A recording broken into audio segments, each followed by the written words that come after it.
Yo, Jarvis, give me my breakfast, Jarvis. I'm hungry right now. Alright, Jarvis, give me my breakfast. Yes, sir. Alright. Thank you, Jarvis. Appreciate it, Jarvis. You know what I'm saying? Yes, sir. Yes, sir. All that, bro. Eat healthy, bro. You know what I'm saying? Yo, Jarvis, thank you for the breakfast, bro. I appreciate you, bro. Yes, sir. Yes, sir. Yeah. Reaction today, you feel me? Yo, chat, spend my time. But you know what? Inside the levels of wealth, why you're meant to be poor. Oh my God, bro. Inside of levels, why? Yo, chat, don't worry about it. If you wanna get rich, just do that.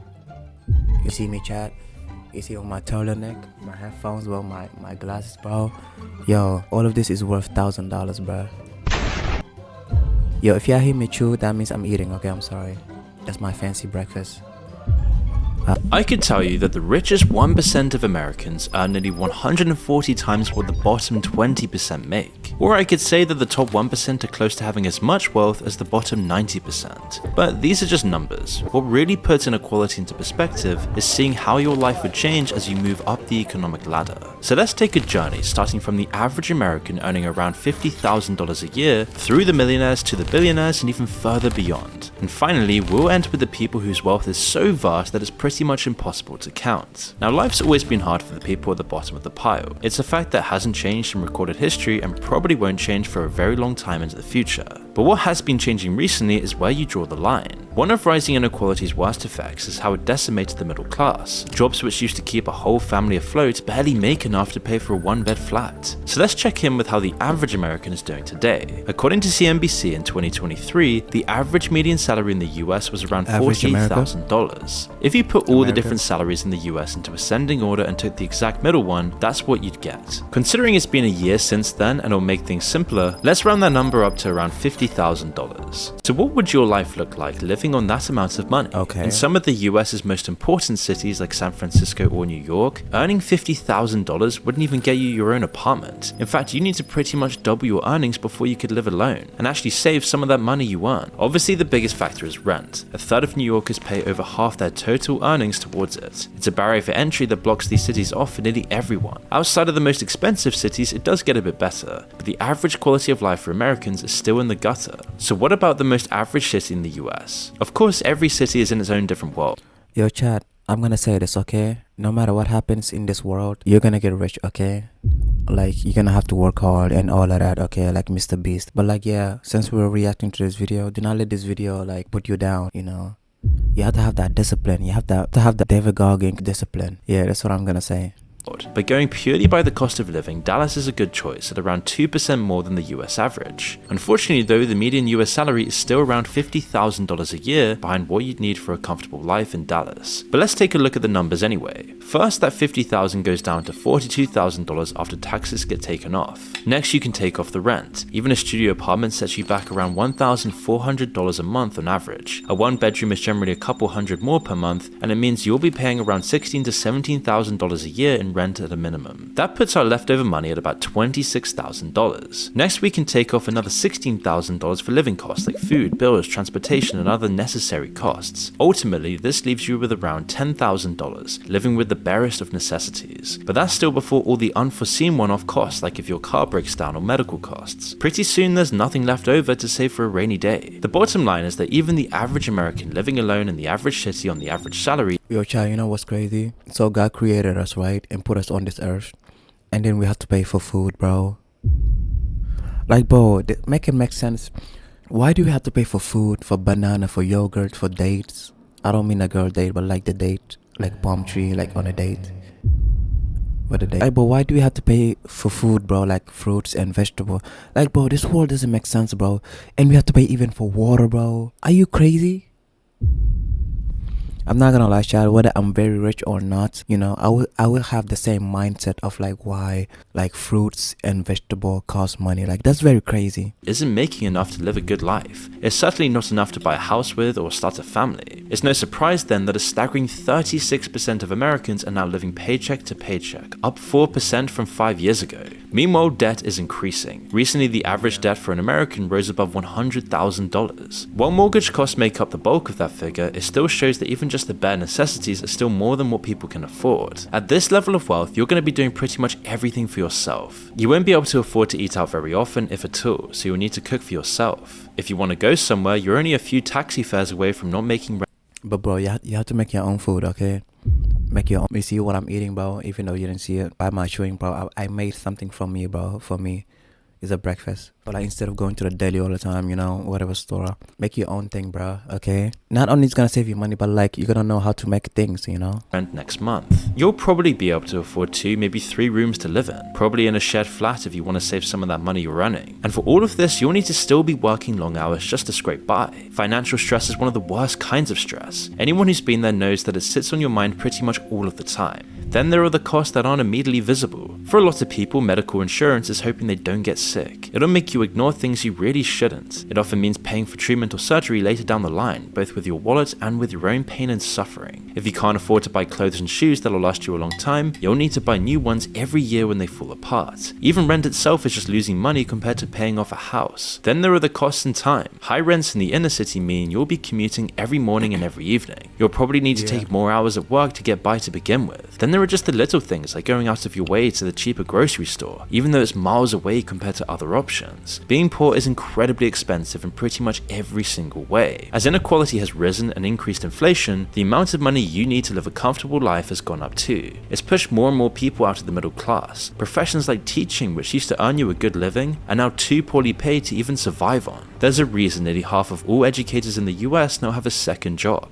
But on the other side of the coin, the breakdown of the middle class has pushed some people above it. The amount of millionaires in the US grew by over 7% in 2023, reaching nearly 7.5 million people. With that many people, it isn't surprising that being a millionaire now only places you at the bottom of the upper class. A lot of the people with a net worth between $1 and $10 million live fairly normal lives compared to the average. Lots will still have salary jobs, clock into work each day, and go home to their family at the end of it all. However, the difference is in the details. A pretty good system for imagining how levels of wealth change your life is to compare it to the cost of things that you already know. If you're trying to scrape by on $50,000, then something like a first-class plane ticket would be out of the question. At around $1,500 to $5,000 depending on the airline and the destination, it costs around 2 to 10% of your yearly earnings. A lot to pay for more legroom and some complimentary drinks. But if you're making $500,000 a year instead, then it's completely different. Now it's just 0.2% to 1% of your yearly earnings. It's still not enough to not think about, but it's the same proportional cost that an economy ticket would be for someone on $50,000. It's like spending $150 to $500 on plane tickets. If you want to splash out on luxury, then you can.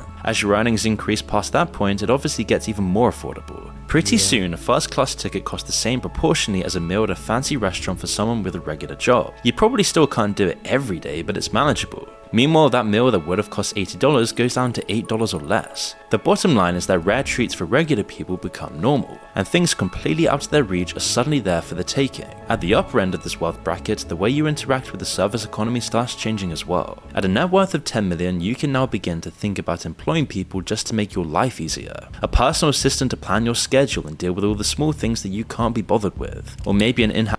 Yo, what would you do if you're rich, like me? I'm kidding, I'm not that rich, you know, I have little money, but like, I'm not that rich. But yo, being rich, bro, is crazy. You know, being rich is like you spend like $100 every day for your meal, you know, $100 for breakfast, $100 for lunch, and $100 for dinner. Like, bro, that's how millionaires are. And then when we see it, it's like, oh my god, bro, they spend too much, but then for them, it's like a penny. Chef to bring whatever restaurant quality food you want in your kitchen. The idea of paying someone else's salary is completely out there for someone making a regular salary themselves, but paying that $40,000 assistant salary is the equivalent of a regular person paying $400 a year. It's easily affordable. It's no surprise then at this level you can already get attached from the experience that most other people have. So many of the struggles and problems that regular people deal with are gone because you can afford to pay someone else to do it for you. Buying your groceries, driving you around, even raising your kids, it can all now be paid for. It's at the lower end of this wealth bracket where you find the happiest people overall. Studies vary on what that actual figure is, but it usually ranges from around $100,000 to $500,000 a year. It's key to make enough to give you a comfortable life, but it's not too much. Otherwise, it begins to alienate you from regular people. people. At this point, you're not rich enough for your own personal entourage or anything like that. Instead, you can safely assume the people you spend time with actually like you and not just your money. As you get richer, that becomes a real problem. In fact, getting richer brings in a whole lot of different problems. While you might see people like the top Yo, child, you know what's crazy? Anyone can become a millionaire in this generation. Bro, this generation is so easy, bro, with this technology and all that. Like, bro, whoever is watching this right now, you can be a millionaire, bro. It's just you have to work very hard, of course. Being a millionaire is so easy, bro. You see people like Kai, iShowSpeed, Mr. Beast, KSI, like all of these Degis. I said Degis. Doctors in the country at this level of wealth, the majority of people who are this rich will be involved in the financial industry. It's because this level of money doesn't come from your actual work, it comes from investments and owning things that make money for you. In Teton County, Wisconsin, the richest county in the US per capita, over 80% of the money flowing through it came from investments alone. The mountain town has become a playground for the ultra rich, and it's an interesting case study that we'll get into later. The way you use money also changes at this level of wealth. You can pretty much buy anything you want within reason. So instead, money becomes a tool for increasing your status. You might be proud of your new $2 million boat, but your friend just bought one for $5 million. It's a constant competition. Yo, I don't know how rich people be buying yachts, boats. Okay, beside the parties, right? Do they buy it just to show off? Or is it like a rich thing?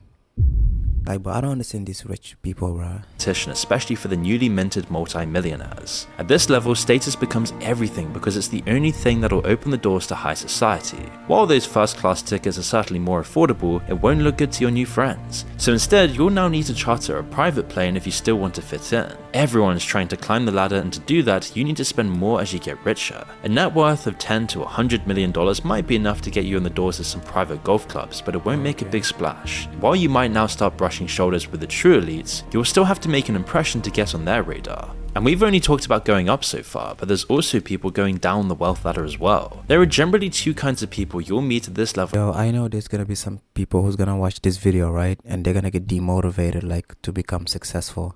Like, bro, this video is just, you know, saying what's going on. But, like, it doesn't mean, like, you have to be demotivated or, like... No.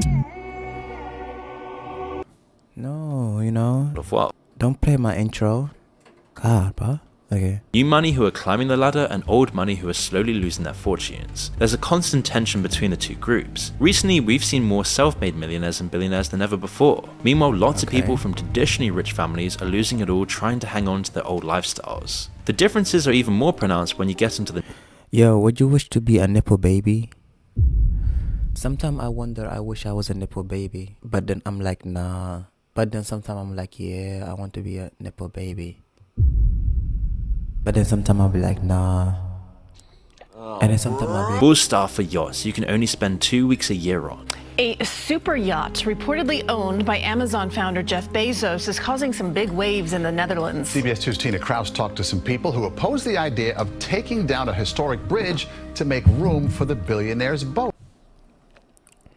yeah, I saw this one. I'm like, what the heck? You I cannot even speak. But at this point, bro, call the Incredible Hulk, bro, to lift your boat or whatever yacht. Cause, bro, no one is gonna move that. It's a bridge over troubled waters in the Netherlands as city officials in Rotterdam consider a plan to take apart the historic structure to make room for this, the largest sailing yacht in the world. Permanent work. Bro, this is how you know the world is so stupid, bro. You want me to remove a bridge for your yacht to pass?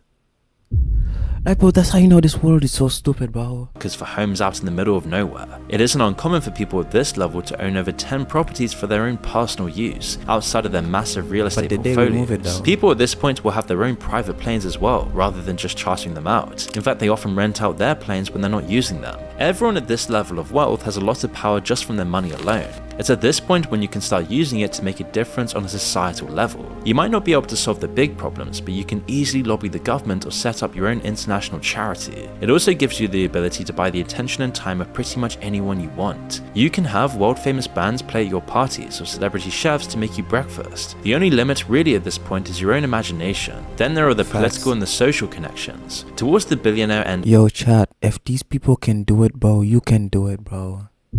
You know, because these are just people.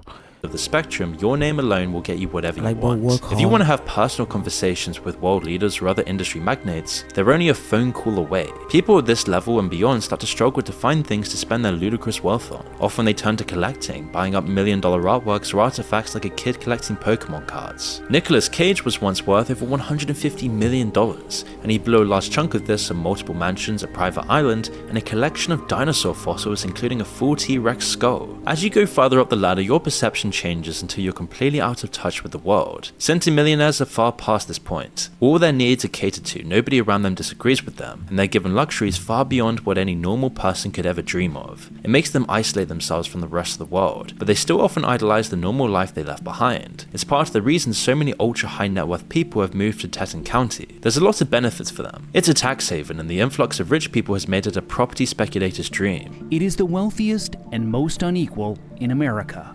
The average income here is $318,000, and the average single-family home price is now more than $5.5 million. It's nation-leading bad.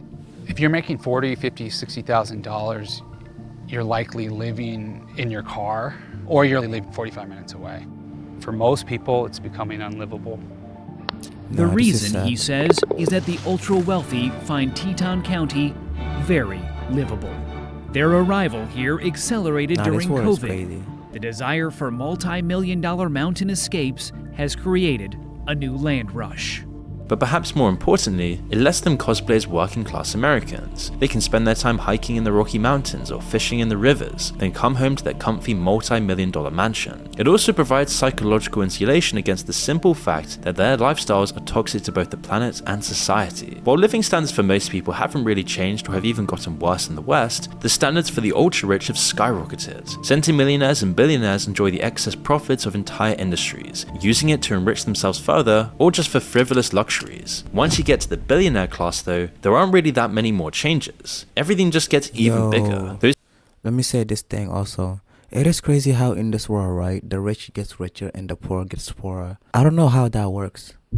Should I? Connections that gave you That's links what I to just wanna politicians say. now let you directly influence public policy and put you on a first-name basis with world leaders. Instead of mega yachts, you can afford entire fleets of luxury ships. Forget a private plane, you can now buy your own airport and even your own airline. Which is why most billionaires stay out of the spotlight, while a few like Musk and Trump have leveraged their status for even more influence. Despite the completely insane levels of wealth they've attained, they still aren't actually at the highest level. The true wealthiest people in the world aren't going to show up in the Forbes list because their wealth can't be calculated. Multi-millionaires might dominate a whole company, while billionaires control entire industries, but these people dominate whole countries and societies, hoovering up the excess profits. Putin's one of these people. It's estimated that he has over $200 billion in his personal portfolio of assets tied up in 200 land, billion. property, art, and oil rights. But at this level, wealth goes beyond just money and stuff.